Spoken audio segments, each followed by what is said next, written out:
नमस्कार दोस्तों।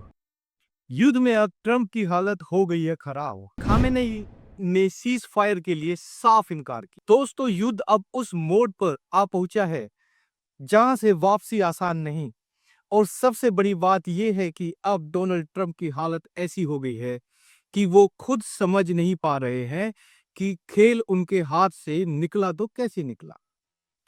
एक तरफ वो बार बार सीज फायर की भीख मांग रहे हैं और दूसरी तरफ ईरान खुलकर कह रहा है कि कोई युद्ध विराम नहीं होगा। अब ये सिर्फ जंग नहीं बल्कि इज्जत और वर्चस्व की लड़ाई है। बीती रात जो हुआ उसने पूरी दुनिया को हिला दिया। ईरान ने इजराइल के अंदर घुसकर ऐसे हमले किए कि तेल अवीव की सड़कों पर तबाही का मंजर दिखाई दिया।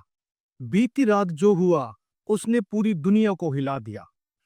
ईरान ने इजराइल के अंदर घुसकर ऐसे हमले किए कि तेल अवीव की सड़कों पर तबाही का मंजर साफ दिखाई देने लगा। रिहायशी इलाके ध्वस्त, इमारतें बिखरी हुई और हर तरफ अफरा तफरी। ये वही इजराइल है जो खुद को अजय मानता था, लेकिन अब हालात ऐसे हैं कि गाजा और तेल अवीव की तस्वीरों में कोई ज्यादा फर्क नहीं है। सबसे बड़ा झटका ट्रंप को तब लगा जब उन्होंने दावा किया कि ईरान बातचीत के लिए तैयार है, लेकिन ईरान ने सीधा दुनिया के सामने ट्रंप को झूठा बताया और साफ कर दिया है कोई बातचीत नहीं हुई और ना ही होगी। यानी ट्रंप की पूरी कहानी वही ढह गई और दुनिया के सामने उसकी साख पर सवाल उठ गए। ईरान के नेताओं से लेकर सेना तक हर कोई एक ही बात दोहरा रहा है, नो सीज फायर। और ये सिर्फ बयान नहीं बल्कि जमीन पर दिख भी रहा है। मिसाइल हमले लगातार जारी हैं और ईरान का साफ संदेश है कि जब तक हमारी शर्तें मानी नहीं जाएंगी, जंग नहीं रुकेगी। ये जंग अब आधी नहीं बल्कि आर पार की लड़ाई बन चुकी है। ट्रंप की सबसे बड़ी गलती यही थी कि उन्होंने ईरान को बेनजुला समझ लिया। उन्हें लगा कि लीडर को हटाओ और सिस्टम गिर जाएगा, लेकिन यहाँ खेल उल्टा पड़ गया। खामेनेई के बाद नेतृत्व सामने आया और वो ज्यादा आक्रामक और खतरनाक निकला। अब ये लोग बातचीत नहीं बल्कि बदले की भाषा में जवाब दे रहे हैं।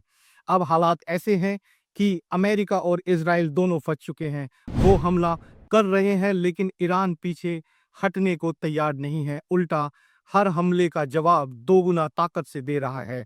और यही वजह है कि ट्रंप अब बार बार सीज फायर की बात कर रहे हैं, क्योंकि उन्हें समझ आ चुका है कि ये जंग अब उनके कंट्रोल में नहीं रही। स्थिति इतनी खराब हो चुकी है कि ट्रंप अब अपनी ही टीम पर आरोप डालने लगे हैं। कह रहे हैं कि युद्ध उन्होंने नहीं बल्कि उनके सलाहकारों ने शुरू करवाया। ये वही ट्रंप है जो कल तक खुद को दुनिया का सबसे ताकतवर नेता बता रहे थे और आज अपने फैसलों से पल्ला झाड़ रहे हैं। ये साफ दिखता है कि दबाव कितना ज्यादा है। ट्रंप एक बिजनेसमैन है और वो जंग को भी बाजार के नजरिए से देख रहे हैं, लेकिन ईरान इस बार कोई गलती करने के मूड में नहीं है। सबसे दिलचस्प बात यह है कि ट्रंप अब होर्मुज को लेकर भी अजीब बयान दे रहे हैं। कह रहे हैं कि वो ईरान को मिलकर उसे कंट्रोल करेंगे। ये बयान खुद में दिखता है कि वो किस तरह की उलझन में फंस चुके हैं, क्योंकि जिस देश को वो रोक नहीं पा रहे उसी के हाथ साझेदारी की बात कर रहे हैं। अब तस्वीर पूरी तरह साफ है।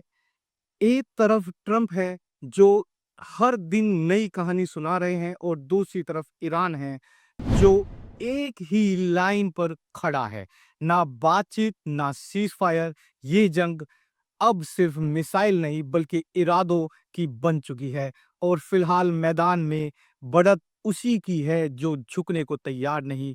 फिलहाल के लिए इस खबर में इतना ही। बाकी आपकी क्या राय है हमें कमेंट बॉक्स में ज़रूर बताइएगा और हमारे चैनल को सब्सक्राइब करना ना भूलें। शुक्रिया, धन्यवाद।